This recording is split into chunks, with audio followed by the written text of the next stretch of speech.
Selamat pagi bagi kita semua. Kita jumpa kembali dengan mata kuliah Filsafat Timur. Kali ini kita akan memasuki pertemuan yang ke-6 dengan tema perkembangan filsafat di belahan dunia timur. Karena melalui pembahasan ini kita semakin memahami filsafat timur.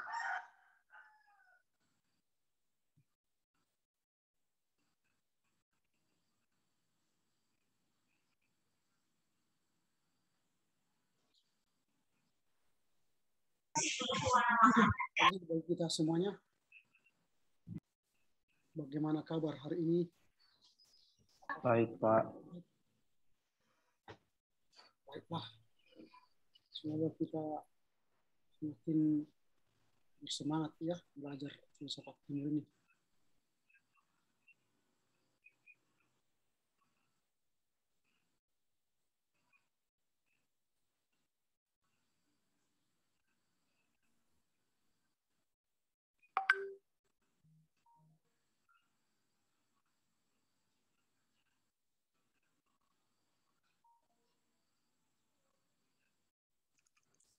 Kita tunggu teman-teman lain yang lain dulu ya.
Oke, sambil menunggu teman-teman kita yang lain,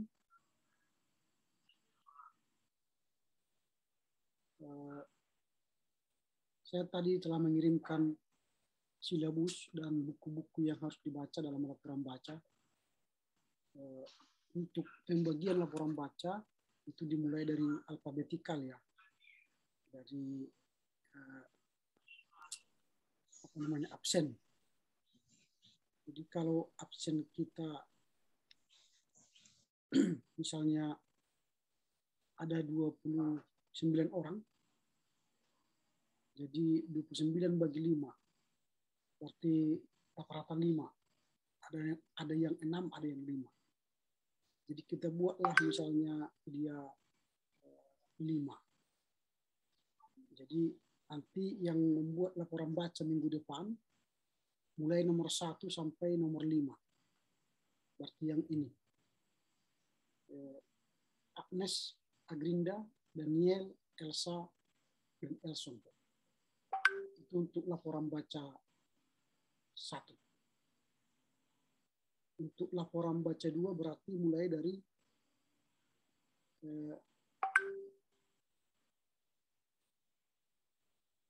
Emma, Gideon, Gloria, Grace, Julum. Itu yang akan membuat laporan baca 2. Baru untuk laporan baca 3, Indriani, Johannes, Jorgi, Juan, Koni. Untuk laporan baca 4, Lydia, Mikael, Natalia, Obed, dan Palma.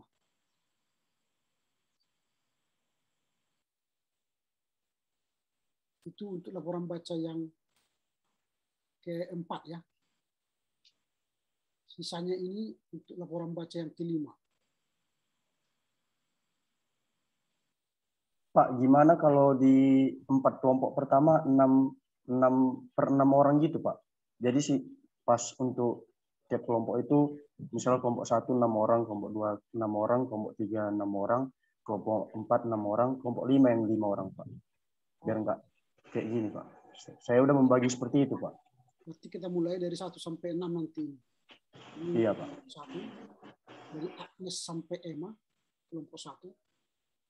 Baru kelompok 2 nanti dari Gideon ke Johannes. Baru kelompok 3 nanti dari Jorgi ke Natalia. Lalu kelompok 4 nanti dari Obed sampai Roynaldi. Baru kelompok 5 nanti dari Ruth sampai Trivandi. Itu ya? Iya, Pak. Oke, jadi itu nanti untuk laporan baca. Kalau tugas kelompok sudah ada di silabus. Kalau ada nama-nama yang belum masuk, didaftarkan aja supaya nanti kita masukkan. Jadi bukan 6 kelompok nanti untuk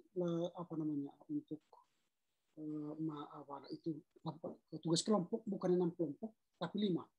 Karena ini semester pendek, agak pendek dia. Kita kan seharusnya masuk itu hanya 17 kali pertemuan. Tambah 1 kali itu kuliah umum di 18. Jadi dia tidak bisa kita penuhi semua sesuai dengan silabus kita karena waktunya tidak mencukupi. Kalau kita buat nanti 6 kelompok, maka kita akan ujian sampai tanggal 20 ujian semester itu nanti jadi tanggal 22. Padahal kita nanti tanggal 15 itu sudah libur Natal. Makanya nanti ujian akhir semester itu tanggal 15 Desember 2021. Jadi tugas kelompok itu hanya 5 kelompok. Tidak bisa kita bahas 6 kelompok. Jadi jumlah pertemuan kita 17 ya, tambah 1 kuliah umum jadi 18. Jadi dia bisa memenuhi persyaratan. Karena persyaratan kita harus 18 pertemuan kan. Jadi kuliah umum itu dihitung 1 kali pertemuan. Ya, itu pendahuluan. Kita ada di kelas ini 29 orang ya. 29 orang. Tapi yang hadir saat ini masih 26. Masih ada 3 orang lagi yang belum bisa gabung. Maaf Pak, suara Bapak kecil kali Pak sama aku Pak. Oke, saya set dulu ya supaya suaranya kuat. Oke. Ya, apakah sudah kuat? Ini pasti sudah kuat ya. Sudah, Pak. Sudah Pak. Baik, jadi silakan Komti menyuruh salah seorang untuk berdoa. Baik, untuk memulai perkuliahan kita, kami minta kepada Emma Yolanda untuk membawa kita dalam doa. Mari kita bersatu dalam doa. Bapa kami yang bertata dalam kerajaan surga, terima kasih Tuhan buat berkat-Mu Tuhan, buat kasih-Mu. Sehingga Tuhan masih memberkati kami, Tuhan masih memberikan kami kesempatan Tuhan untuk bertemu di dalam di dalam Zoom ini Tuhan. Tuhan, kiranya Tuhan yang memberkati pembelajaran kami hari ini Tuhan. Tuhan, hanya inilah doa anak-Mu yang tidak sempurna, melalui Yesus Kristus, Putra-Mu kami berdoa. Amin. Amin. Baik, terima kasih saudara. Hari ini kita memasuki pertemuan yang ke-6 dan minggu depan kita sudah akan memasuki laporan baca. Jadi laporan baca ini kita akan seperti di kelas ya, kita akan mendengar nanti 6 teman menyampaikan ide-ide yang dia baca dari tugas bacaan itu. Nah, misalnya minggu depan kita akan berbicara soal sejarah filsafat India dari tulisan Riki Rahmatullah. Filsafat India menguak potret kehidupan. Nanti silakan dibaca Dan yang 6 orang itu akan menjadi narasumber kita. Jadi mereka akan menjadi narasumber yang akan menjelaskan kepada kita apa itu filsafat India. Jadi ditulis 3-5 halaman, baru nanti dikirim ke kita 1 hari sebelum kuliah. Berarti hari Selasa jam 18.00. Jadi tulislah apa yang kamu tahu. Dan kamu nanti mengajar seperti dosen mengajar gitu ya. Yang Anda tahu dari filsafat India. Jadi jangan seperti melaporkan isi buku. Tapi bagaimana kamu menjelaskan sesuatu yang berkaitan dengan filsafat India dari bacaanmu itu. Nah, itu ya. Jadi silakan nanti 6 orang akan menjadi pemapar atau menjadi presentator kepada kita untuk topik filsafat India. Lalu kita pun yang menjadi peserta membaca. Kan sudah saya bagikan itu bacaan itu semua. Dibaca. Supaya nanti diskusi kita hidup. Nah, jadi yang mereka ajarkan itu ke kita, boleh kita diskusikan bersama. Artinya ini kan proses pembelajaran dari kita untuk kita. Jadi melatih kita berargumentasi filsafat. Nah, itu kan capaian perkuliahan kita. Jadi kemampuan dasar dan kemampuan intelektual filsafat kalian diasah melalui diskusi. Jadi kalian nanti melatih diri berfilsafat. Walaupun yang kalian sampaikan itu masih filsafat India yang kalian hendak jelaskan. Jadi kita ya slow aja diskusinya gitu. Jadi tanpa ada beban, ya cerita-cerita seperti ini. Bagaimana kalian memahami filsafat India itu? Jangan nanti filsafat India ialah itu membaca itu. Jangan, tapi ya ceritakanlah apa yang kamu tahu. Ya, sepanjang perlu gitu ya. Nah itu jadi ya, jangan terlampau tegang gitu. Santai aja, santai. Bagaimana kalian dilatih menjadi seorang pembicara nantinya.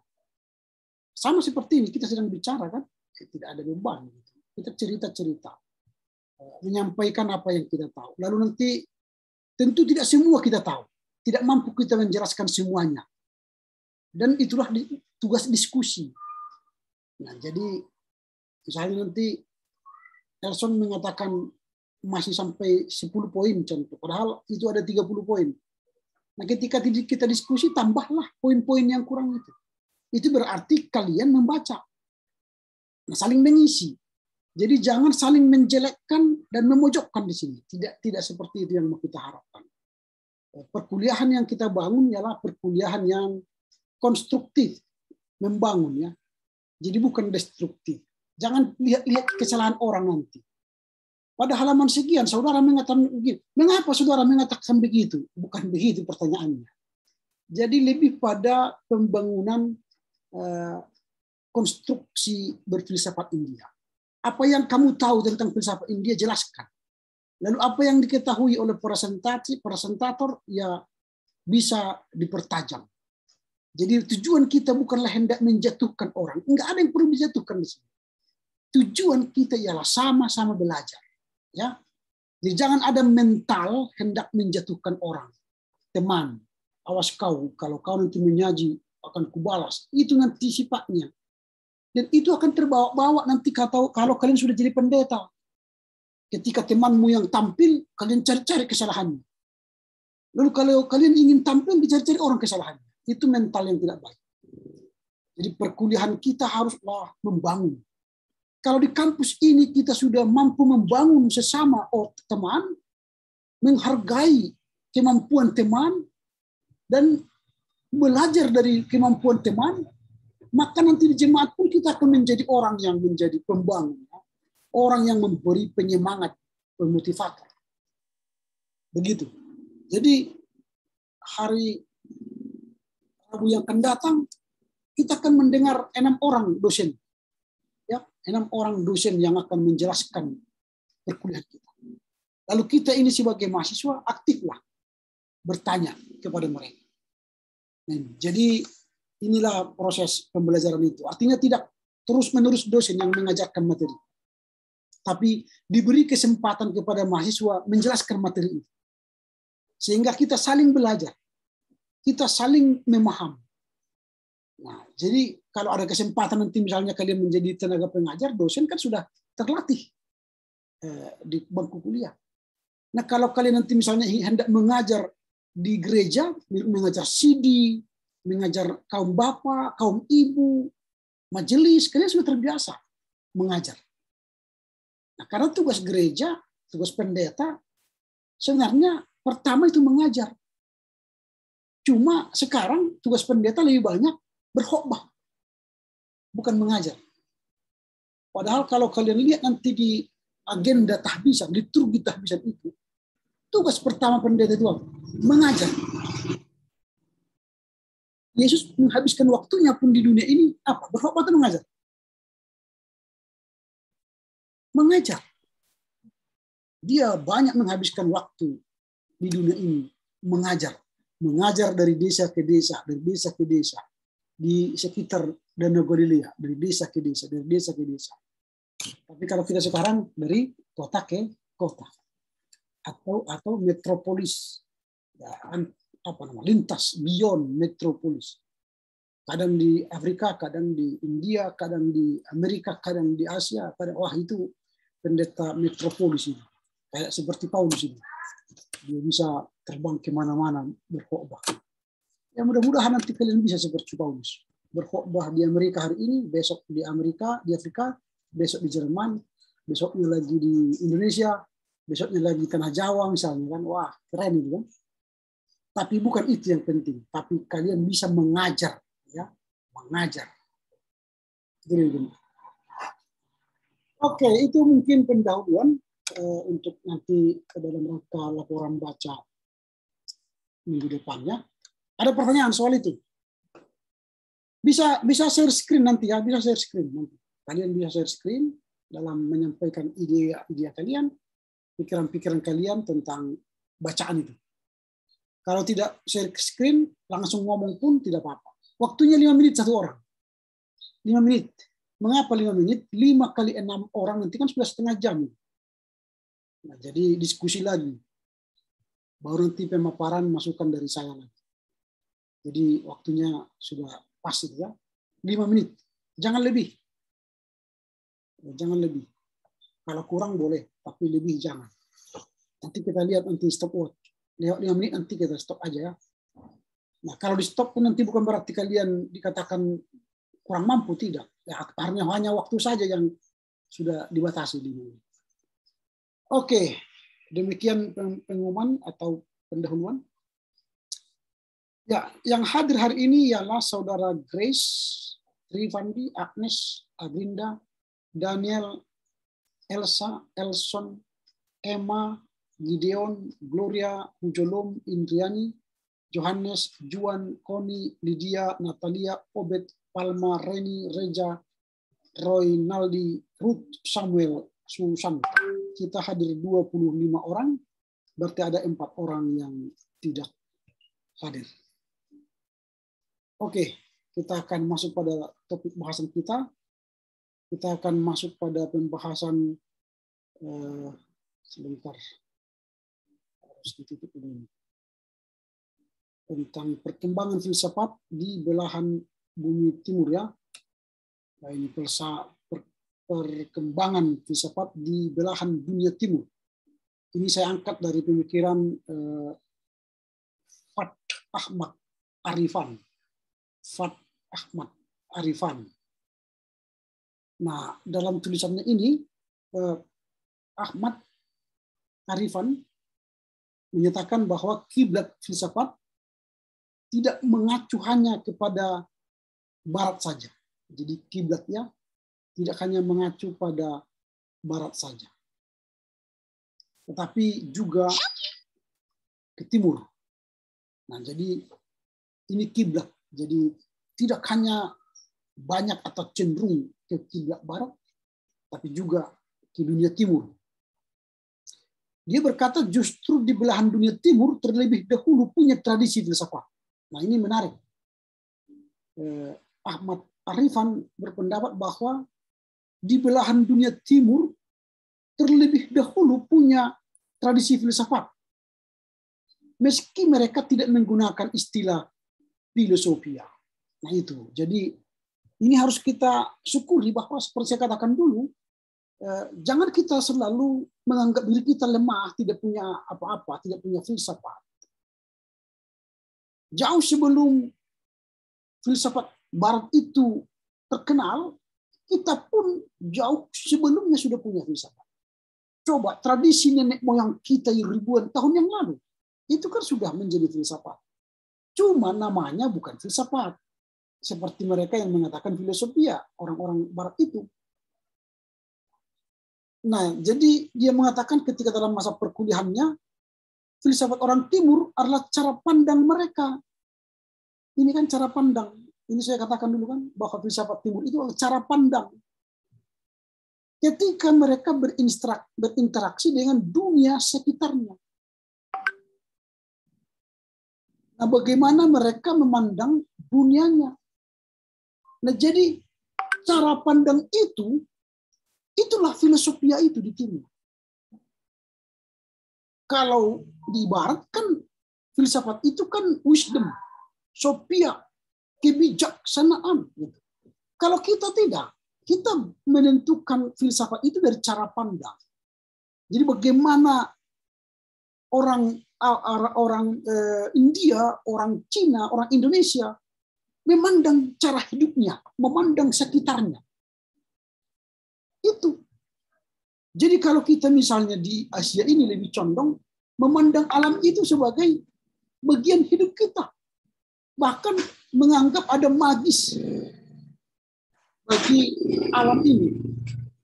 Kalau misalnya alam murka, maka manusia harus memberi sesajen kepada alam ini.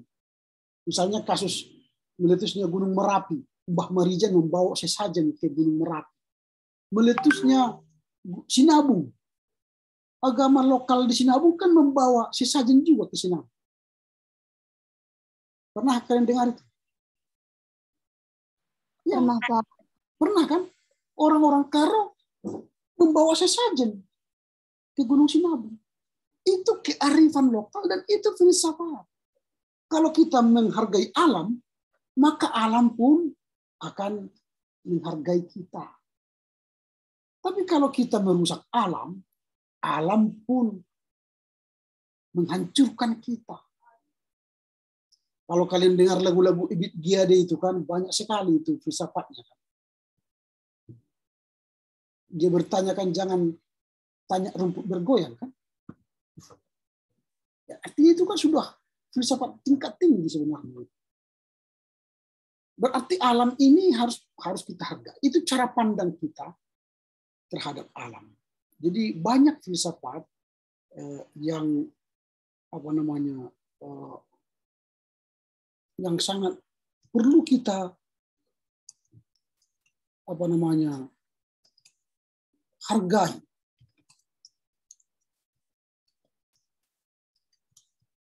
Nah nanti kalau kalian misalnya searching di YouTube, nanti akan banyak kalian lihat di sana bagaimana tradisi-tradisi alam dan bagaimana alam atau masyarakat memberikan penghargaan kepada alam itu sendiri. Kemarin saya ada video dari mana ini tentang Gunung Sinabung. Tapi saya lupa apa judulnya itu. Bagaimana agama masyarakat lokal memberikan bukan sesajen, menghormati.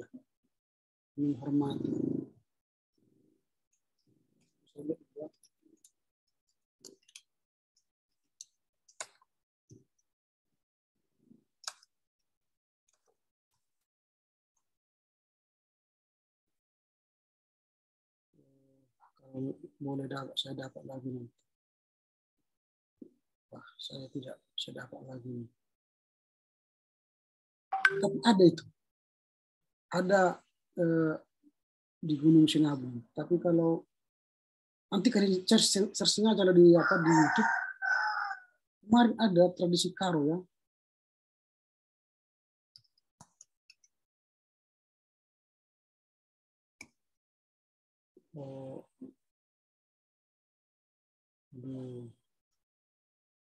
Lupa saya. Ya, kalian cari aja lah. Saya lupa dulunya. Ada tradisi orang Karo menghargai penghuni ya,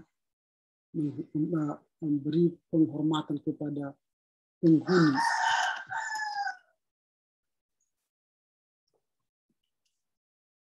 Gunung Sinabung. Ini misalnya contoh ini. Saya tunjukkan, ini menarik karena ini pandangan hidup kita.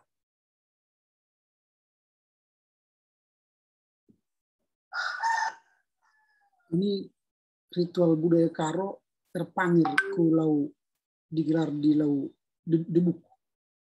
Ini contoh ya, ini tradisi. Nah, ini pandangan hidup.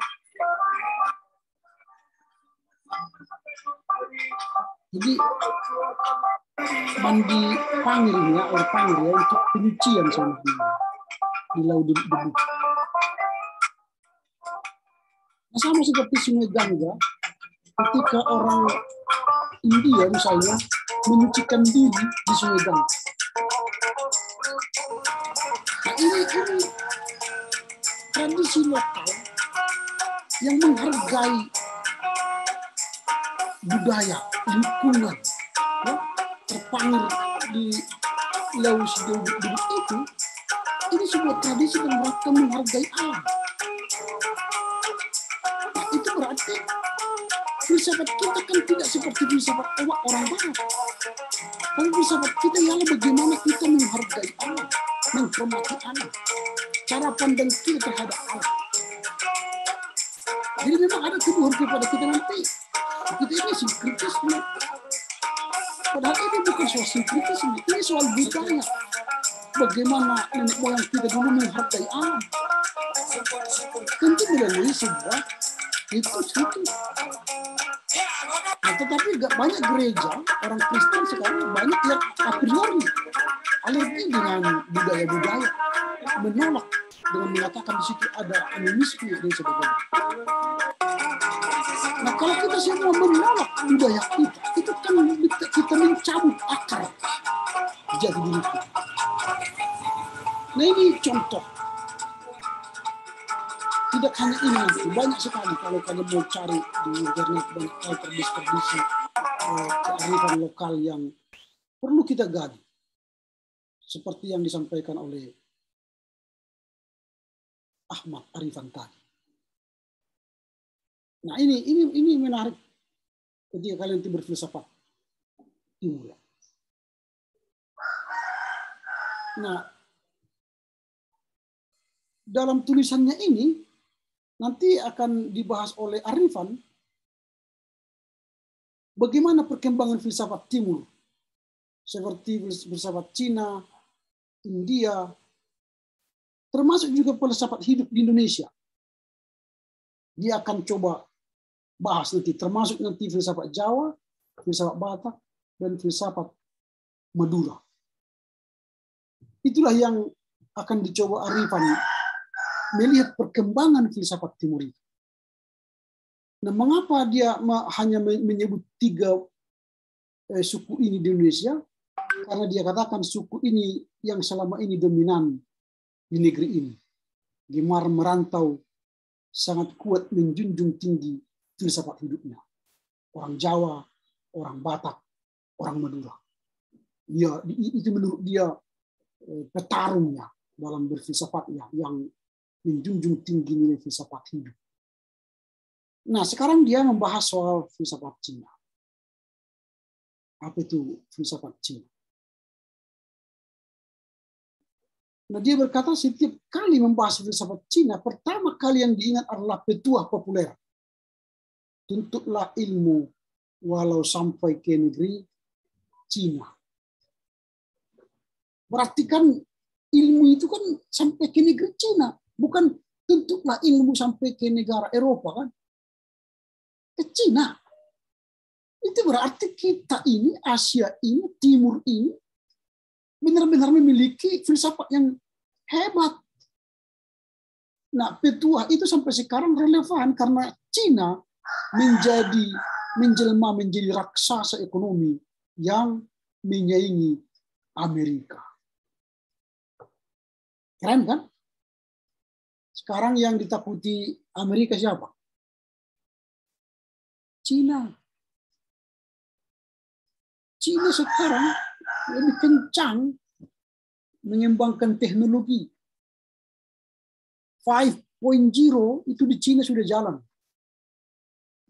5.0 teknologi itu. Amerika belum tuntas walaupun mereka sudah mulai. Bahkan Jepang mungkin lebih kencang lagi dari Amerika soal 5.0. Tapi Cina sudah going on mereka. Bahkan mungkin sudah well done. Nah, sekarang Cina itu raksasa dunia.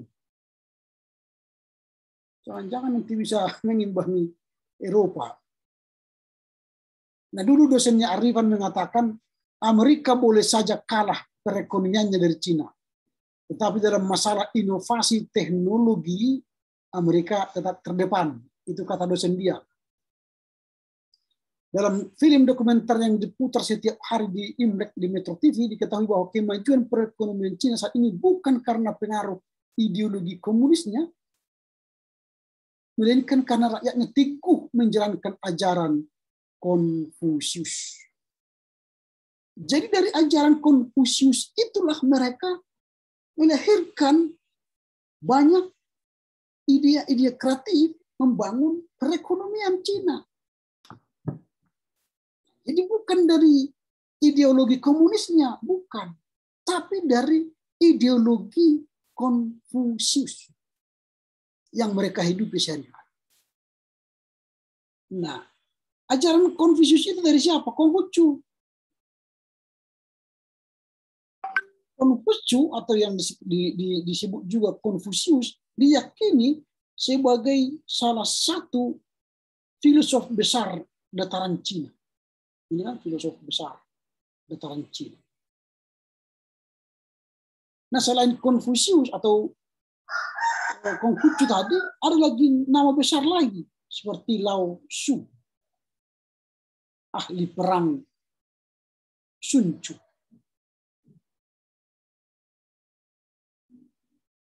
Nah, Arifan tidak akan membahas filosofi Konfusius. Dia akan membahas filsafat Cina secara menyeluruh.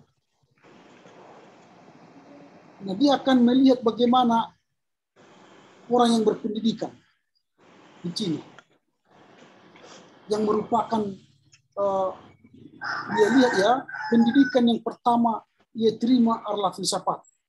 Kalau orang Cina itu soal pendidikan, yang mereka terima pertama itu soal filsafat. Kita memang di Indonesia filsafat itu tidak begitu penting. Kita belajar filsafat kalau kuliah. Apakah ada kalian yang belajar filsafat ketika SD, SMP, atau SMA? Tidak ada kan? Paling waktu kuliah dikasih mata kuliah filsafat. Itu pun di kita hanya 4 SKS. 2 SKS filsafat barat, 2 SKS filsafat timur. Selesai kan? Makanya kita memang kurang filsafat. Tapi kalau pastor, wah, filsafat mereka kan tinggi. Filsafat orang-orang pastor itu tinggi. Apalagi orang-orang Katolik. Saya pernah kemarin nonton film. Sangat menarik. Ada sebuah filsafat. Perkataan mereka yang sangat tinggi maknanya. Dia berkata begini. Surga saja belum kelar dalam hidupku. Ngapain aku mengurus nerakamu? Ngerti nggak maksudnya itu? Surga saja belum kelar dalam hidupku, ngapain aku mengurus nerakamu? Coba apa? Siapa yang mau berani mengerti filsafat-filsafatnya. Ada yang mencoba bisa memahaminya. Saya ulangi, surga saja belum kelar dalam hidupku. Ngapain saya sibuk mengurus neraka? Ada yang bisa memaknai filsafat itu? Saya, Pak. Silakan. Seperti ini maksud filsafat itu, Pak. Kita aja belum tentu baik. Ngapain kita ngurusi hidup orang gitu, Pak? Oke, bagus. Kalau kita sadar bahwa kita pun tak beres, ngapain ngurusi orang yang tak beres, kan? Jadi kadang kita memang terlampau banyak mengurusi orang, melihat kesalahan orang. Iya kan? Padahal dirinya sendiri pun kelarnya, surganya pun belum kelar, kan? Belum jelas. Masuk surga apa enggak? Tapi sudah mengurusi surga neraka orang. Seolah-olah dia lebih hebat di dunia ini, kan? Lebih kados, kan? Lebih suci, lebih hebat, lebih segalanya. Itu maksudnya. Jadi jangan usik dengan orang lain lah. Urus dirimu sendiri. Itu yang mau dia maksud. Surga aja bagiku belum kelar, ngapain ngurusi neraka orang, kan? Tapi kalau memang kita sudah yakini hidup kita ini memang sudah benar-benar manusia baru, hidup sesuai dengan kehendak Tuhan, baru kita bisa urus neraka orang, kan? Supaya masih jangan masuk neraka. Nah ini yang dia maksud seperti itu. Yakinkan diri kita dulu, ini penghuni surga yang hidup di bumi. Kan kita ini penghuni surga, kan? Yang masih tinggal di bumi. Benar enggak? Iya, Pak. Setiap orang percaya itu kan penghuni surga. Yang masih tinggal di bumi. Anda itu penghuni surga. Ketika mengaku percaya kepada Yesus, ketika naik sidi, Anda itu pengikut Yesus dan penghuni surga. Pemilik warisan kerajaan surga. Tapi masih di bumi. Masih di bumi. Belum di surga gitu. Nah sebagai penghuni surga yang tinggal di bumi, maunya tetangga kita, teman kita, sahabat kita pun harus kita ajak ke surga.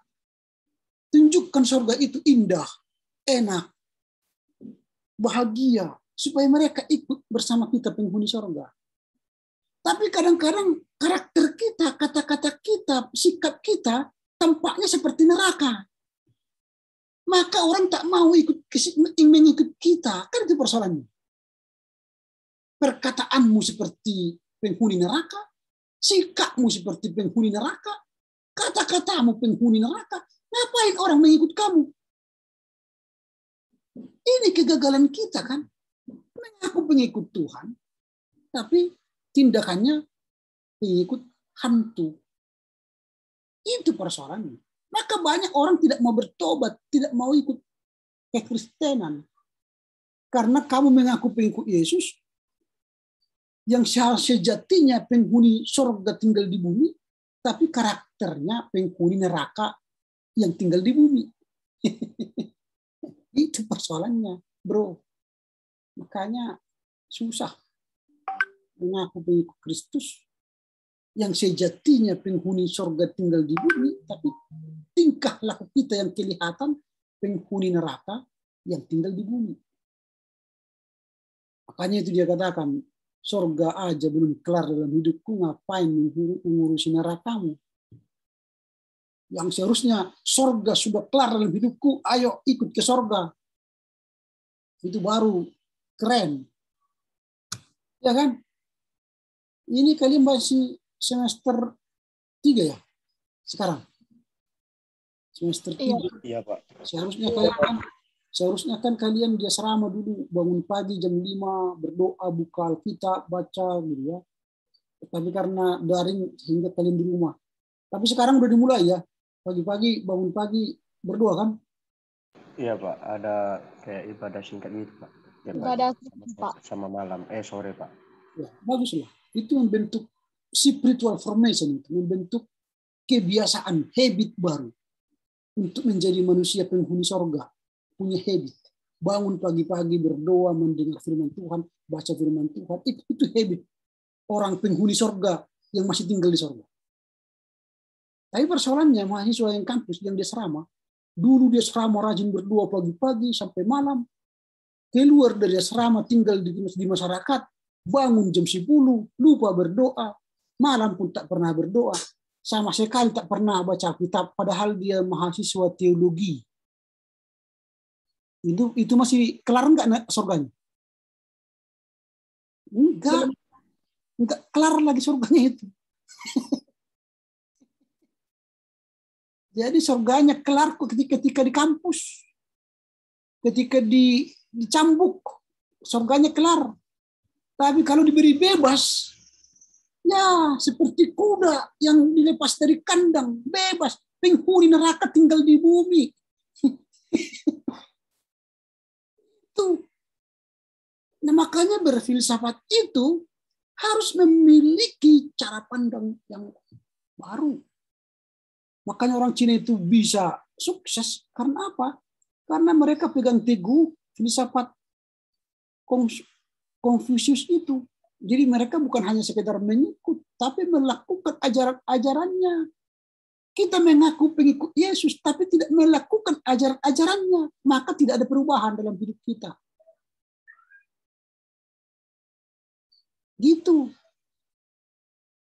Nah, dia katakan begini, anak-anak di Cina sedari kecil diperkenalkan dengan buku-buku apa? Konfusius. Kita sedari kecil diperkenalkan apa? Game. Ya kan? Coba lihat anak-anak yang sudah bisa pegang handphone. Langsung pegang game. Pegang handphone. TikTok. YouTube. Hancurlah. Hancur. Tidak dibaca dia kepada dia Katekismus Heidelberg. Katekismus Martin Luther. Ada nggak anak-anak kecil diajarkan orang tuanya? Nak, dulu kau nak. Ini Katekismus Heidelberg. Kita ini Calvinis ya. Kita Lutheran. Katekismus Dr. Martin Luther. Ada nggak pengalaman hidupnya seperti itu? Saya yakin tak ada. Jadi gimana kita mau maju? Penghuni surga tinggal di bumi.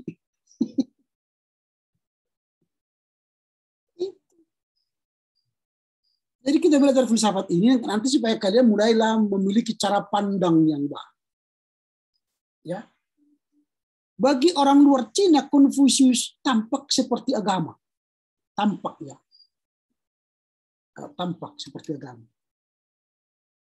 Tetapi sebenarnya bukanlah agama. Sama halnya dengan Platonisme dan Aristotelisme. Jadi kalau kita belajar filsafat Barat kan, Platonisme itu yang kita pelajari kan, berarti kan Platonisme kan bukan agama. Aristotelianisme misalnya bukan agama.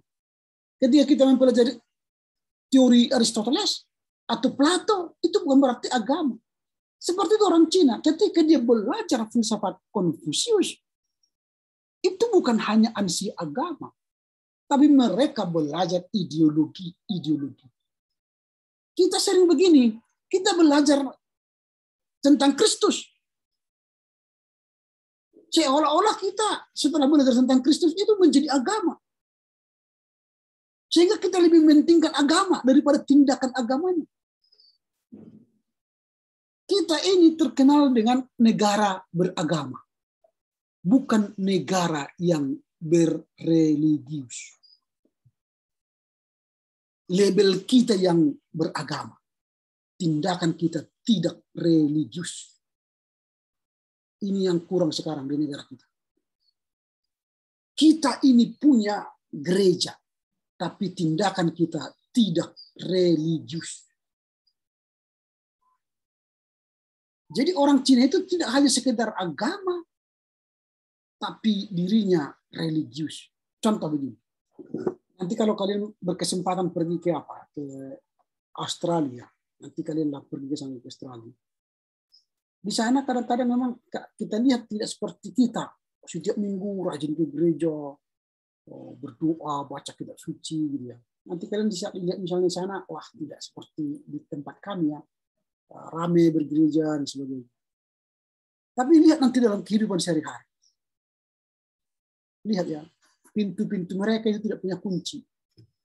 Jadi jangan nanti heran masuk kalian ke sebuah rumah, kok tidak ada kuncinya? Kunci. Tidak ada itu punya kunci. Karena apa? Karena bagi mereka, manusia tidak ada pencuri. Makanya tidak perlu kunci di rumah, di mana-mana tidak perlu dikunci, karena bagi mereka tidak ada pencuri. Berarti mereka religiusnya tinggi, bukan soal agamanya. Kita agamanya yang tinggi, di mana-mana ribuan rumah ibadah banyak, rumah ibadahnya miliar-miliar, mega, tapi orang-orangnya tidak religius. Gitu kan? Tidak religius. Orang Amerika itu salah satu persyarat presiden apa? Harus religius, bukan soal harus beragama. Religius. Dilihat track record-nya. Pernah enggak melanggar norma-norma masyarakat, norma-norma kemanusiaan. Kalau pernah melanggar, ada punya rekor, nggak menang. Kita, wah, sudah korupsi pun, sudah melakukan apapun, bisa mencalon. Sudah melakukan banyak tindakan-tindakan yang melanggar hukum pun masih mencalon. Mengaku beragama, tapi tidak religius. Ini yang terbalik dengan kita. Nah, filsafat Cina berfungsi menurut Arifan ya, bukan untuk menambahkan pengetahuan positif, tetapi untuk meningkatkan taraf jiwa. Keren kan? Jadi mereka mengajarkan filsafat Cina itu bukan hanya untuk meningkatkan pengetahuan positif, tetapi meningkatkan jiwa. Karena fokusnya jiwa. Maka tidak heran jika di Cina itu ada pandangan bukan keniscayaan bila manusia harus menjadi religius. Ini dia kan. Religius. Kita ya, sulit religius. Agamisnya kita. Pakaian agamis. Ya kan? Jadi tampak luar ininya agamis. Bukan dari dalam. Ada yang bertanya? Silakan. Siapa tadi bertanya? Angkat tangan tadi. Siapa yang angkat tangan tadi? Maaf Pak, kepencet tadi Pak. Oh gitu. Tidak apa-apa. Kalau bertanya langsung pun tidak apa-apa. Oke. Jadi gitu. Tapi kalaupun mereka religius, tidak dipungkiri bisa mereka menjadi filosofis. Nah, karena ia filosofis, maka ia mendapat berkat tinggi dari agama. Pembicaraannya filosofis, bermakna tinggi. Maka dia memiliki nilai tinggi dari agama. Kita, perkataan kita apa? Filosofis enggak? Perkataan kita. Tidak sedikit masalah. Bebannya mama katanya kan. Bukan filosofis. Untuk kerjanya. Kurang ajar kau. Itu bukan filosofis. Karena apa? Karakter kita bukan karakter filosofis. Bukan karakter religius. Hanya punya agama. Itu aja. Taruh di sini kalung salib kan. Agamis kan. Atau pakai apa namanya? Peci. Pakai apa? Itu saja. Pakaian kita aja yang agamis. Tapi di sini nggak ada religiusnya, nggak ada filosofisnya. Ngomongnya pun tak ada remnya. Bebas. Kayak manusia yang tak berpendidikan. Cak. Orang-orang yang berfilosofis ngomongnya itu kan sedikit, maka kosong nyaring bunyinya. Makin banyak ngomong kan banyak bohongnya kan. Jadi kalau kalian pacaran, ngomong kalian banyak itu bohong. Dengar para perempuan, kalau banyak laki-laki bicara itu bohong. Tapi kalau sedikit bicara banyak bertindak, datang sebentar langsung beli permen, coklat, itu kan bagus. Ini sudah 2 jam ngomong makan bakso pun tak diajak kan. Bohong itu. Segera buat perhitungan. Apalagi membebani. Aduh. Ngomongnya semua dia punya Tanah Abang itu milik saya itu katanya. Tanah Abang itu luas katanya Jakarta kan. Memang Tanah Abang itu luas Jakarta. Tanah dia enggak ada. Itu. Nah, jadi hati-hati orang yang sudah tinggi filsafatnya agak sedikit berbicara itu. Banyak bicara. Sedikit-sedikit dia. Tapi setiap ngomong dia punya makna. Kita terlalu banyak ngomong tapi tak bermakna. Asal bunyi. Itu. Jadi enak yang berfilsafat ya. Enak. Membuat kita semakin berbijak. Tidak asal ngomong. Nah, jadi dia berkata masih tentang filsafat Cina, ditemukan aspek epistemologi yang tidak pernah berkembang dalam filsafat Cina. Misalnya pertanyaan, apakah meja yang saya lihat di hadapan saya adalah real, sekedar ilusi? Apakah ini sekedar gagasan dalam pikiran saya? Atau menempati suatu ruang objektif? Tidak pernah dibahas dengan serius oleh para filosof Cina. Jadi mereka tidak begitu penting membahas epistemologi. Tidak begitu penting. Jadi tidak pernah ada problematika epistemologis semacam itu ditemukan dalam filsafat Cina. Nah, jadi persoalan epistemologis itu banyak kita temukan di Buddhisme yang lahir di India. Jadi kalau orang Cina itu tidak begitu banyak bicara epistemologi. Lalu dia tidak pernah, apakah ini kursi meja? Nyata enggak ini pegang-pegangnya meja ini? Nah, mereka tidak mau peduli. Tapi kalau orang Buddhis nanti mereka harus tanyakan meja ini real apa tidak, ini ilusi apa tidak.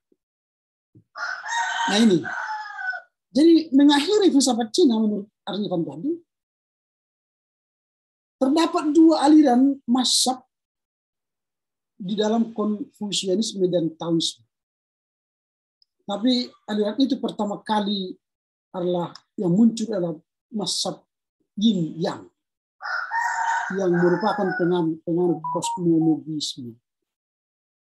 Mazhab ini mengambil prinsip yin dan yang, sebagaimana diketahui dalam film-film kolosal Cina.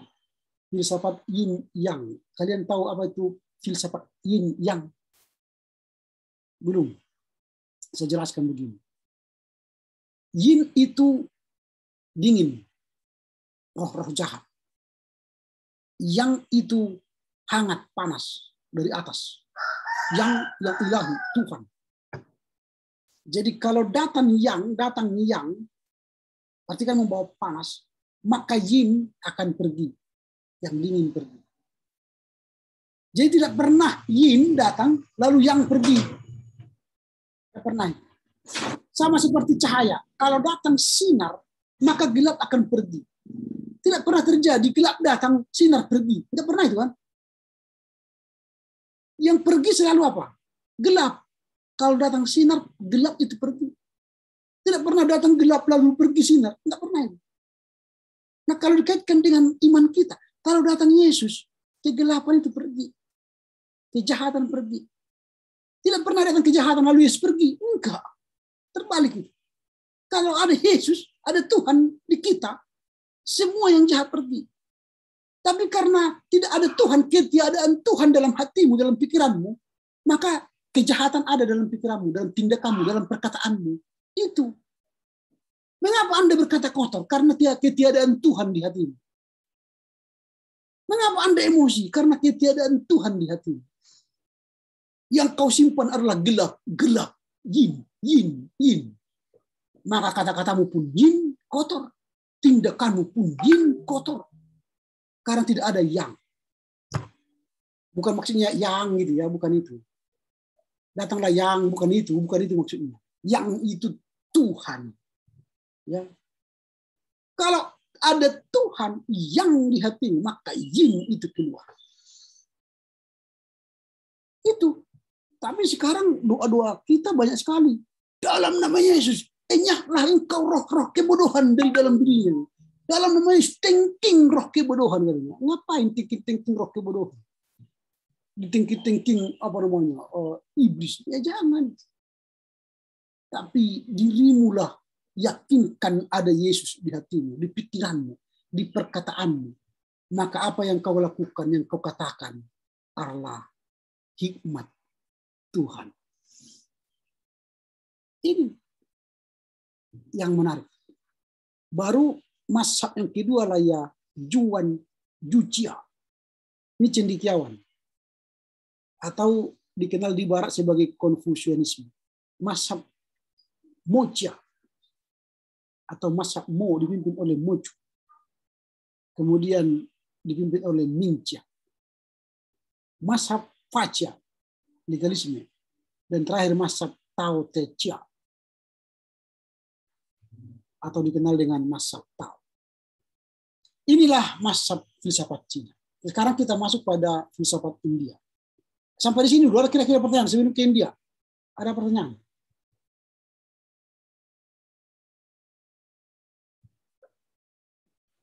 Ada? Kalau tidak ada, kita lanjutkan. Sekarang kita bahas filsafat India. Apa yang menarik dari filsafat India? Nah, jika disajikan sebuah pertanyaan untuk apa mempelajari filsafat India, maka menurut Arifan, jawaban filsafat India ini dari segi kebudayaan amat memengaruhi kebudayaan Indonesia.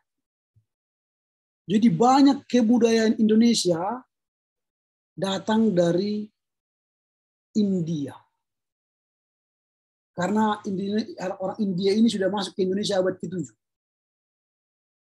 Jadi semua budaya kita banyak dipengaruhi oleh India.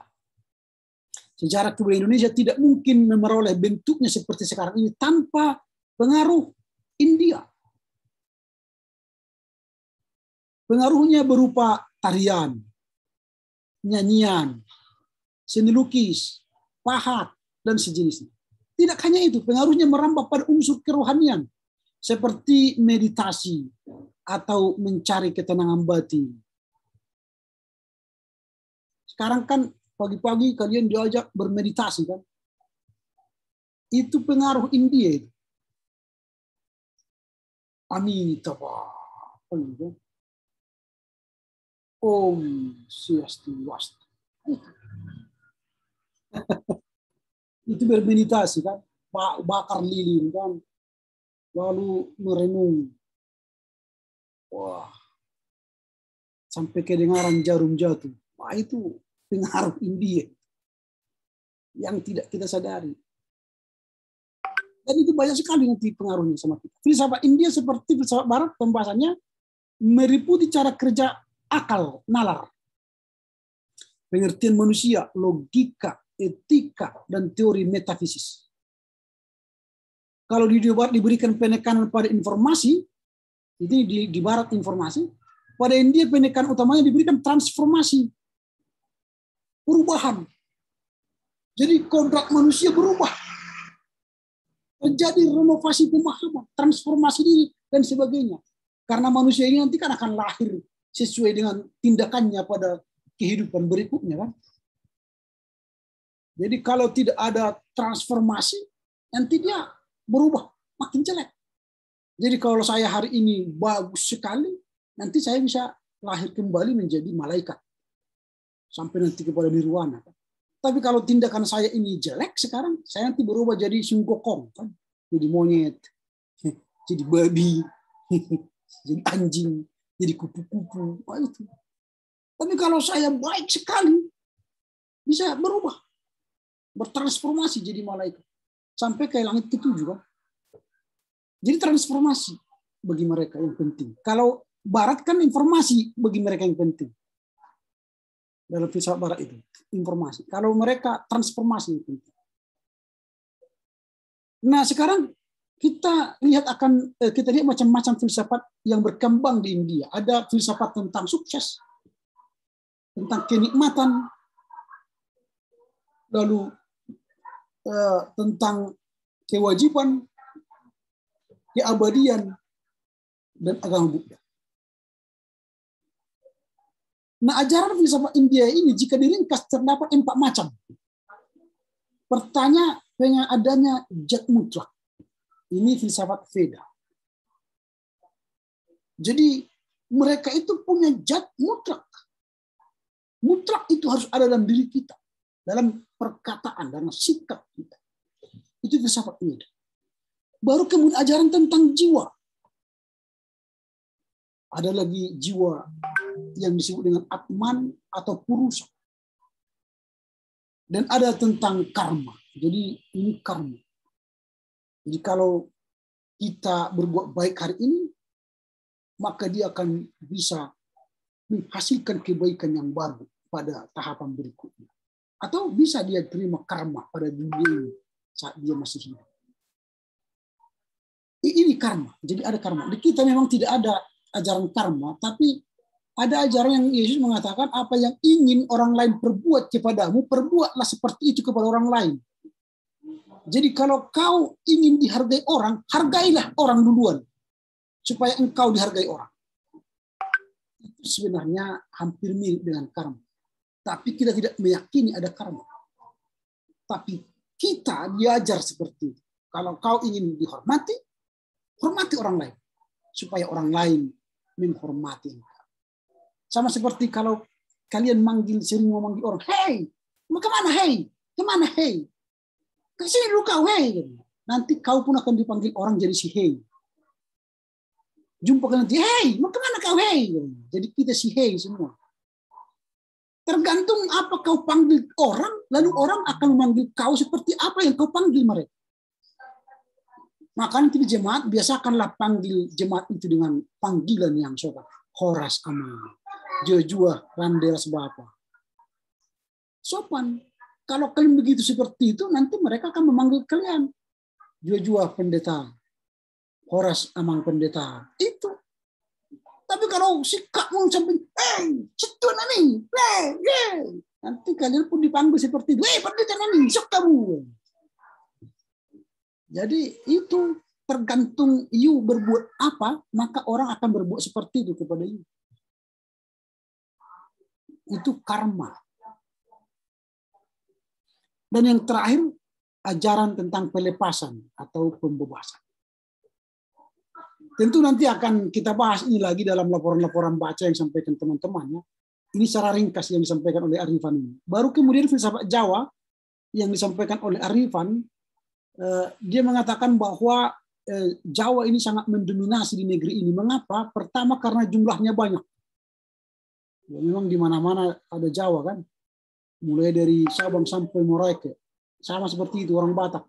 Dari Sabang sampai Merauke ada orang Batak. Tapi cara mencari orang Batak pertama di mana? Pergi ke terminal. Pasti ada orang Batak. Supir atau kondektur. Kedua, cari tambal ban. Pasti tambal ban kita. Ketiga, cari cas-casan, cas baterai. Baru bengkel. Pasti orang Batak semua itu. Cas bengkel Siregar, bengkel Harahap, bengkel Negeri Tupudu.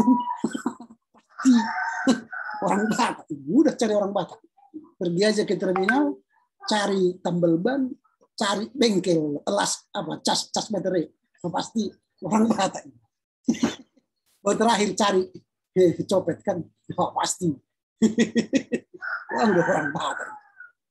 Saya dulu di Bandung. Ketika saya pendeta praktik di sana. Kadang kan pendeta praktik nggak ada uang. Jadi padahal kita mau pergi ke gereja nggak ada uang, pergi ke gereja nggak ada uang. Mudah caranya supaya bisa sampai di gereja tanpa uang. Lihatlah angkot itu. Kalau angkotnya jalan lambat-lambat, slow-slow, itu bukan orang Batak. Tapi kalau dia ada zuk, zuk, zuk, zuk, zuk, wah udah langsung hadang dia. Naik. Setelah kita naik berbahasa Batak, kita harus kita bilang. Wah langsung senang dia. Turun di gereja, pura-pura bayar. Aduh, jangan. Aku tidak kaya dengan uang. Udah, katanya. Wah, gratis. Padahal nggak ada uang kita. Itu sudah saya kerjakan itu. Gratis. Pulang pergi ke gereja nggak punya uang. Tanpa ongkos angkot.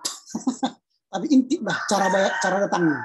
Kalau selo-selo, itu bukan orang Batak, itu orang-orang Bandung itu kan. Orang Jawa mungkin. Tapi kalau datangnya syuk, udah pasti. Orang Batak itu udah stop aja. Sampai kita nanti jumpa kita. Lainnya. Jangan, aku tidak akan kaya dengan uangmu. Alhamdulillah kan. Itu cerita menarik itu. Tapi bukan saya ajari kalian seperti itu ya, bukan. Karena sekarang bayar angkot sudah GoPay kan, nggak bisa lagi seperti itu. Nanti bayar angkot GoPay, tinggal barcode nanti bayar angkot kan. Nggak pakai uang lagi, pakai GoPay. Berapa? Ini sini, bikin GoPay. Sekarang makin keren sekarang angkot. Nggak pakai uang lagi, GoPay. Nanti pakai gesek lagi. Ini keren kan? Itu zaman kalian lah itu nanti ya. Zaman sekarang beda. Nah itu. Kedua, salah satu pemikiran cendekiawan suku Jawa ini diadopsi sebagai slogan pendidikan di Indonesia oleh Ki Hajar Dewantara dulu kan. Tut Wuri Handayani. Tut Wuri Handayani. Ini sangat terkenal. Jadi guru itu menjadi teladan. Makanya ada orang pelesetkan dulu kan, Wuri Handayani, guru kencing berdiri, murid kencing berlari katanya kan. Orang itu pelesetan. Tapi karena memang Wuri Handayani ini sangat dikenal di mana-mana dunia pendidikan, selalu ini logonya, apa namanya, motonya, Wuri Handayani. Nah kemudian selain suku itu, suku Jawa dipakai salah satu syarat untuk tidak tertulis sebenarnya, tidak tertulis. Dalam dunia perpolitikan harus orang Jawa lah presiden. Presiden harus beragama Islam dan bersuku Jawa. Itu persyaratan tidak tertulis, tapi itu menjadi sama seperti di Amerika, Anglo-Saxon White. Anglo-Saxon White Protestan. Itu syarat presiden Amerika. Tapi itu kan sudah dilanggar oleh Barack Obama kan. Barack Obama kan bukan Anglo, bukan White, dia Black. Protestan ya, dia Baptis. Di Indonesia pun sudah dilanggar. Presiden harus orang Jawa, Islam. Habibie bukan orang Jawa, orang Sulawesi. Islam ya, itu kan. Tapi kalau dulu memang harus Soekarno, Soeharto, siapa lagi? Megawati, Yudhoyono, Joko Widodo, semua O. Maka buatlah nama anak kalian O. Akhirnya calon presiden. Tapi ya karena suku Batak mungkin nggak bisa ya. Tapi Megawati Soekarno Putri itu dia yang tidak ada O-nya ya, tapi suku Jawa juga. Kalau Abdurrahman Wahid pun tidak ada O-nya, tapi Jawa juga. Nah itu tidak tertulis. Mengapa itu penting mempelajari filsafat Jawa tadi? Nah, suku Jawa yang pada masa lalunya mewarnai perjalanan Nusantara melalui Sriwijaya dan Majapahit punya bangunan sistem filsafat tersendiri. Jika Yunani menganggap filsafat sebagai cinta kearifan kebijaksanaan, maka Jawa memakai filsafat sebagai ngundi kesempurnaan, berusaha mencari kesempurnaan. Jadi filsafat Jawa itu ngundi kesempurnaan, artinya mencari kesempurnaan. Jadi orang Jawa melakukan refleksi kefilsafatan untuk meraih posisi. Jadi makanya kalau orang Jawa mengatakan, orang Indonesia kalau mau jadi pemimpin, tirulah orang Jawa. Kalau orang mau jadi pemimpin, Tirulah orang Jawa. Jadi kalau pemimpin itu tak usah marah-marah. Ji, Mas. Monggo, Ji. Nah, itu harus begitu pemimpin. Salah pun, monggo, Ji. Nah, kalaupun sudah salah dilihatnya, Ji aja. Tapi kalau mau perlu eksekusi, panggillah orang Batak. Eksekusi. Itu nggak peduli. Apa kamu bilang? Hari ini kerjakan. Karena tidak, awas. Nah, itu eksekusi. Memang eksekusi. Kita tidak bisa jadi pemimpin. Kita cocok jadi eksekutor. Ya, memang begitu kita diciptakan. Tapi kalau jadi pemimpin, orang Jawa. Tapi kalau kalian ingin jadi pemimpin nanti, tirulah orang Jawa. Itu yang maksud. Tirulah filsafat orang Jawa. Kalau sedang memimpin rapat, jangan marah-marah. Kalaupun sudah berbeda dengan pikiranmu, diam aja, telan. Gitu. Sama seperti orang Jawa. Tapi kalau kau nggak dipilih kau jadi pimpinan nanti, nggak bisa. Nggak bisa jadi pemimpin. Orang yang suka marah-marah. Cocoknya kita menjadi eksekutor. Makanya yang paling banyak orang Batak itu kan debt collector kan. Datangnya pun sudah sangat gitu kan. Takut orang kan. Jadi ya tergantung, itu kan filsafat. Gak bisa kita buat-buat, itu pandangan hidup. Nah sebetulnya tidak hanya itu menurut Arifan, filsafat bagi orang Jawa itu untuk mengetahui sangkan paraning dumadi. Sangkan paraning dumadi. Asal mula dan akhir kehidupan. Itu menurut mereka sangat penting. Dalam kitab Jawa klasik kerap kali diulas secara sistematis mengenai berpikir mengarah kepada orientasi manunggaling kaula Gusti. Ini yang digali terus, manunggaling kaula Gusti.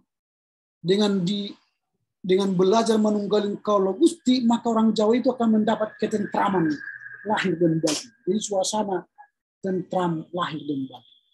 Jadi orang Jawa itu sangat suka yang tentram. Lagu-lagunya pun kan tentram.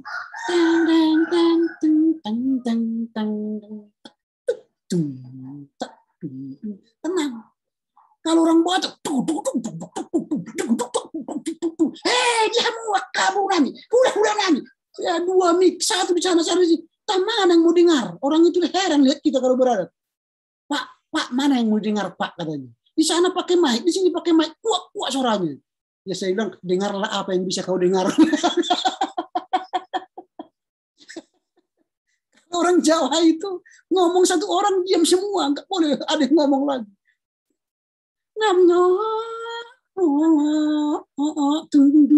Ini dengar itu, ngantuk kita dengar aja. Gitu. Tapi kita, ya udah nanti, jangan tunggu, sana lagi. Wah, mana yang mau dengar? Bingung orang itu. Kalau mereka sedang jualan di pesta orang Batak, pesta pernikahan, jual sate gitu ya, bingung orang itu. Mana Pak yang mau dengar Pak? Kami bingung Pak. Norton nanti gini datang uang katanya. Tapi ributnya Pak, wah nggak ketulungan katanya. Itu bedanya. Jadi mereka itu selalu mencari ketenangan. Kita bisa tenang kalau ribut. Kalau kuat suaranya mungkin kita tenang.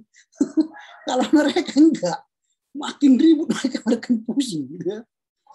Nah ada beberapa referensial kitab yang menjadi wahana orang Jawa menuangkan ajaran filsafatnya seperti kitab Negara Kertagama, Wulang Reh, Wedatama, Sabda Jati. Nanti kalian kan sudah dengar ibu kota negara kita kan pindah nanti kan ke Kalimantan ya. Nanti apa namanya di sana?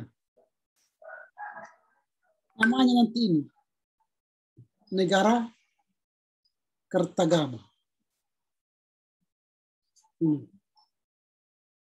Jadi ini nanti dibuat di sana Negara Kertagama. Dan ada patung Pancasila nanti. Kalian sudah lihat? Searching aja di internet itu nanti. Bagaimana rencana apa itu? Pusat ibu kota baru Indonesia. Wah, itu keren itu. Kalau kalian belum pernah lihat, coba ini saya tunjukkan. Ini keren.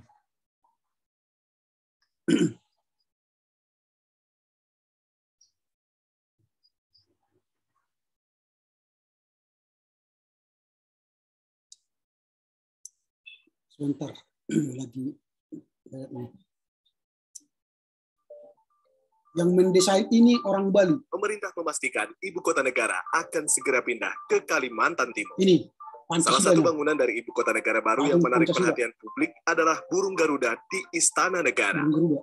Desain tersebut merupakan karya dari seniman Nyoman Nuarta yang dipilih lewat sayembara oleh Kementerian PUPR. Desain burung Garuda tersebut menuai kritik dari gabungan 5 ikatan arsitek Indonesia. Dikutip cnnindonesia.com, kelima asosiasi tersebut menilai desain burung Garuda tersebut tidak mencerminkan kemajuan Indonesia dan tidak mencerminkan konsep ramah lingkungan. Berdasarkan keterangan resmi yang diterima CNN Indonesia pada 31 Maret, Nyoman Nuarta menyatakan bahwa dipilihnya desain burung Garuda untuk Istana Negara sebagai simbol pemersatu bangsa Indonesia. Selain itu, desain burung Garuda juga mencerminkan perwujudan untuk pencapaian sinergi antara seni, sains, dan teknologi. Selain menjadi kantor pemerintah pusat, kawasan Istana Negara tersebut juga akan dilengkapi dengan museum dan galeri. Pemindahan ibu kota negara dari DKI Jakarta ke wilayah Kalimantan Timur diumumkan oleh Presiden Jokowi pada 2019 lalu. Pemerintah juga menyatakan ibu kota negara baru tersebut mengusung konsep ramah lingkungan dan akan dipenuhi ruang terbuka hijau.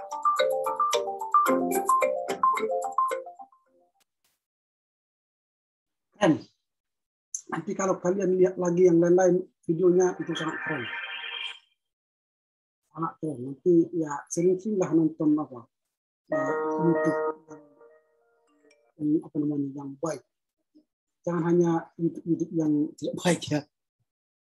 Nah itu negara Kertagama. Nah ada pun tokoh-tokoh yang dianggap filosof Jawa, diantaranya Empu Kanwa, Empu Tantular, yang mengarang kitab Sutasoma, Yasadapura I, Paku Buana IV, Rangga Warsita, dan Wedatama, dan Mangku Negara IV. Itu filsafat Jawa. Sekarang kita masuk ke filsafat Batak. Ada pertanyaan sampai di sini dulu, sebelum kita filsafat Batak. Ada pertanyaan? Tidak ada. Oke, kita lanjut ya. Ini filsafat Batak. Nah, ini filsafat Batak ini menarik.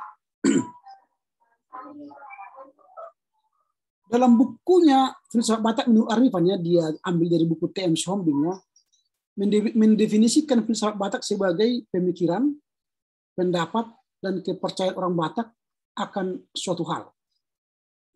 Itu filsafat orang Batak. Nah, baru filsafat orang Batak menurut T.M. Sohombing yang dikutip oleh Arifan tadi, pertama ada 2 bagian. Yang pertama itu filsafat hidup yang memberi sumber ya, filsafat hidup yang bersumber dari adat istiadat. Jadi filsafat Batak itu bersumber dari adat istiadat. Dan yang kedua, menurut T.M. Sohombing, filsafat itu tentang hata. Hata. Artinya filsafat hidup orang Batak, ajarannya meliputi etika terhadap tamu, mencari jodoh, hubungan berfamili, memberi marga kepada menantu, hingga filsafat tentang mengandung. Mengandung itu bukan hamil ya, menangisi yang telah meninggal dunia. Itu. Jadi dia banyak filsafatnya, mencari tentang bertamu. Bertamu itu kan paramak sebalunon pertataring suai topan persakaran sohea mahiang katanya. Artinya itu apinya tidak pernah berhenti, tikarnya tidak pernah tergulung, dan telanannya tetap terap basah karena baru mencincang daging untuk dimasak. Makanya orang Batak itu kalau bertemu, apa pertanyaan yang pertama? Kalau bertemu, Namanya kau kan. Sudah makan kau? Nah, itu etika bertamu. Udah makan kau? Kalau belum, ayo makan.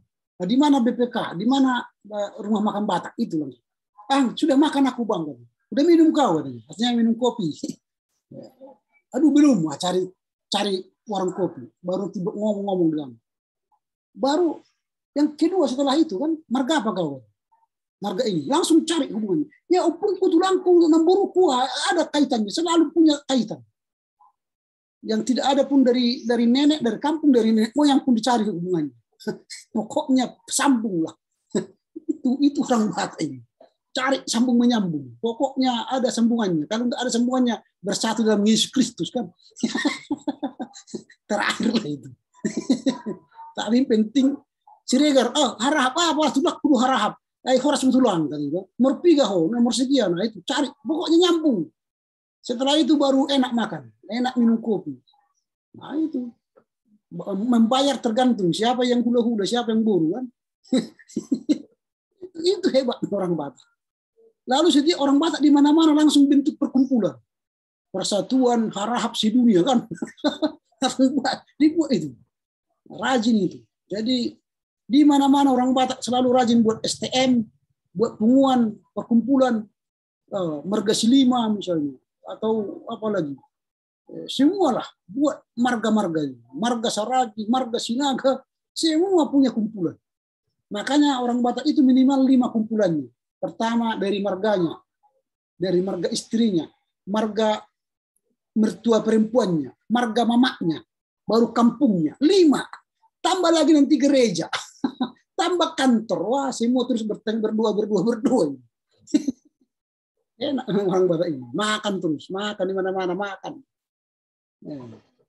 Kalau pergi acara Batak pertama minum kopi tambah kue, habis itu makan, habis makan datang lagi kopi tambah kue. Setiap hari makan terus. Itu orang Batak. Terus apa ini?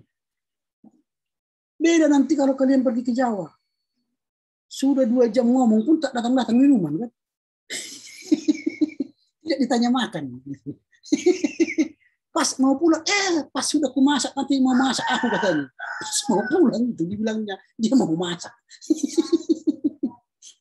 Kita mana mau makan lagi, udah mau pulang kan. Atau pas datang kop minuman pun tidak penuh, dia setengah. Kalau kita kan gelasnya besar penuh dan habis. Kalau di sana gelasnya kecil setengah lagi. Kalau orang Batak sekali teguk habis, habis. Beda cara bertemunya. Kalau kita cari gelas yang besar-besar, kalau bisa 1 tong, supaya lama ngomongnya kan. Kalau di sana gelas kecil itu, kasih sedikit, itu pun tidak boleh dihabiskan. Kalau dihabiskan air itu yang dalam gelas yang sedikit itu namanya tidak sopan. Jadi kalau kalian nanti pergi ke Jawa, dikasih gelas kecil, sudah setengah, jangan habiskan. Kalau kalian habiskan nanti, dibilang, orang Batak lah kau. Jadi sisakan sedikit. Itulah cara bertamu yang baik di sana. Sisakan sedikit dari yang sedikit itu. Sudah sedikit, sisakan sedikit lagi kan. Nah itu beda. Itu makanya menarik pesawat Batak ini. Digali. Nah baru falsafah kata ini kan. Orang Batak kan jambar hata. Kalau untuk dikasih ngomong sakit hati itu. Ya harus dikasih ngomong, orang Bali harus dikasih ngomong. Kita ini begini karena banyak ya perwakilan lah, iyalah tari perwakilan. Tapi sudah perwakilan ngomong lagi, nyambung lagi semua. Tadi di awal perwakilan, tapi akhirnya semua ngomong. Karena memang sifatnya ingin ngomong. Jadi orang Batak itu kasih ngomong udah aman itu. Kalau tidak kalian kasih ngomong bahaya. Jadi orang Batak itu kasih ngomong aja, udah selesai itu. Itu filsafat. Jadi kalau kalian bertemu orang Batak nanti mana-mana kasih ngomong dulu. Capek dia baru kasih ngomong. Nah ini harus dibilang filsafat Hatta ini yang memegang peranan besar. Makanya orang Batak itu kan jember Hatta itu ya. Filsafat Batak itu bicara, maka cocok pengacara kita. Nah baru filsafat Batak Tentang kata bunyi, nyarit lili membahen pambawa joron ni dila bibir asaidok kata. Artinya, jilat dulu bibir baru bicara. Maksudnya, pikir dulu, matang-matang baru bicara.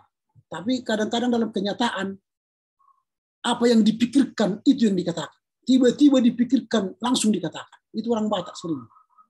Tak peduli dia apa yang dikatakannya. Nantilah belakangan, pesalah belakangan. Itu filsafat Batak. Karena waktunya, ini sekarang filsafat Madura. Nah, filsafat Madura. Ini menarik juga berbicara soal filsafat Madura. Apa yang menarik dalam filsafat Madura? Menurut dia, dalam filsafat Madura dikenal dengan istilah tradisi carok. Ini mempraktekkan kehidupan filsafat hidup yang konsisten.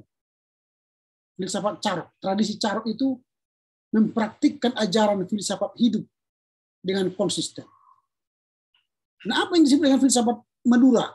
Itu tertuang dalam ungkapan pertama, bupa, babu, babu, guru. Bupa, babu, guru, ratu. Ini ungkapan mereka selalu. Bupa, babu, guru, ratu. Apa itu bupa, babu, guru, ratu? Ini 4 golongan yang wajib dihormati suku Madura. Yaitu bupa itu ayah, babu itu ibu, dan guru, dan rato itu raja. 4 golongan ini harus dihormati orang Madura.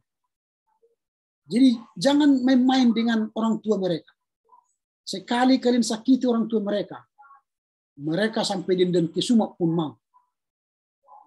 Makanya anak mereka itu kan celurit, kan bengkok gini kan. Bengkok. Dia bengkok gini, bengkok. Dan mereka selalu main belakang. Tidak berani main depan, berhadapan. Mereka dari belakang. Lalu kenapa dari belakang? Cuk, ke leher kita. Sak. Ini langsung mati. Cuk. Itu namanya celurit orang Madura. Jadi jangan coba-coba sakiti orang Madura. Dia main belakang nanti. Kalau dari depan dia gini kan nggak mati karena ini yang kena tulang kan mungkin mati. Tapi kalau dari belakang ini mati. Itu karena mereka sangat menghormati bapak, ayah, ibu, guru dan raja. Jadi jangan hina ayahnya, jangan hina ibunya, jangan hina gurunya, jangan hina rajanya. Sama seperti kita dulu waktu kecil kan. Ini kuping bapakmu, diambil daun-daun, diinjak daun itu. Wah, berkelahi itu gara-gara itu. Ini kuping bapakmu katanya, berkelahi.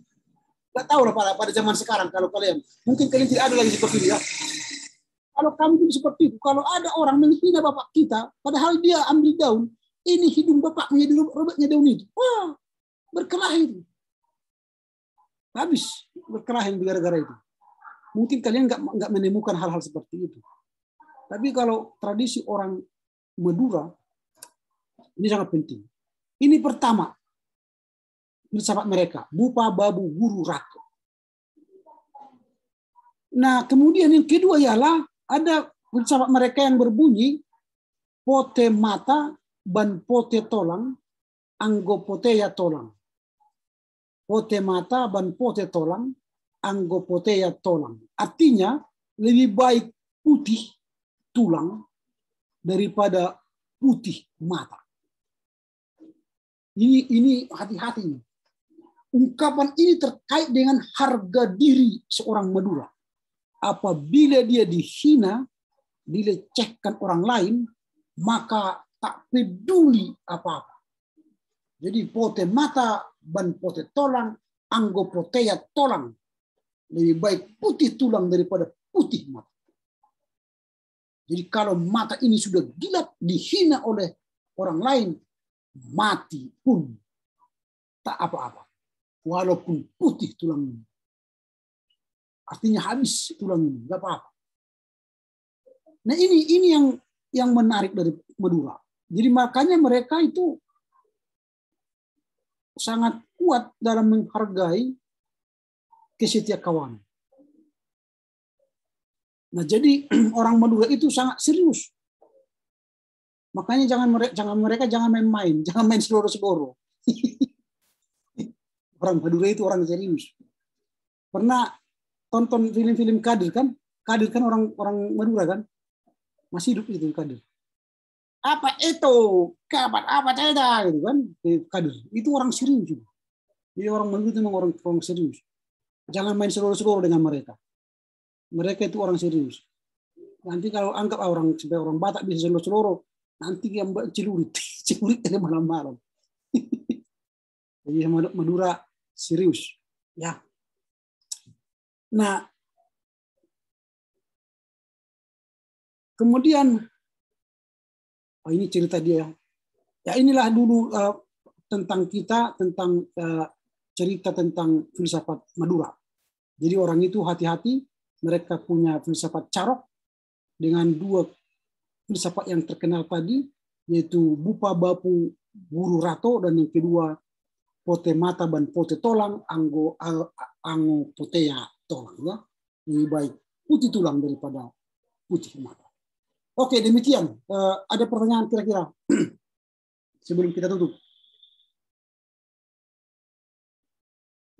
Tidak ada. Kalau tidak ada, silakanlah Komti memilih dari antara kita untuk berdoa penutup. Baik, Pak. Terima kasih. Untuk menutup perkuliahan kita, kami minta kepada Indriani Sinaga untuk membawa kita dalam doa. Baik, mari kita bersatu di dalam doa. Segala puji syukur kami panjatkan kepada kami Tuhan. Pada pagi hari ini Engkau masih memberikan kami kesehatan, panjang umur dan rezeki, sesuatu kurang apapun. Ya Tuhan, kami sudah selesai belajar, kiranya Tuhan memberkati semua apa yang diberikan kepada Bapak dosen kami. Buat Bapak dosen kami, berikanlah dia kesehatan, panjang umur, dan murah rezeki, agar sabar untuk mendidiki anak-anaknya.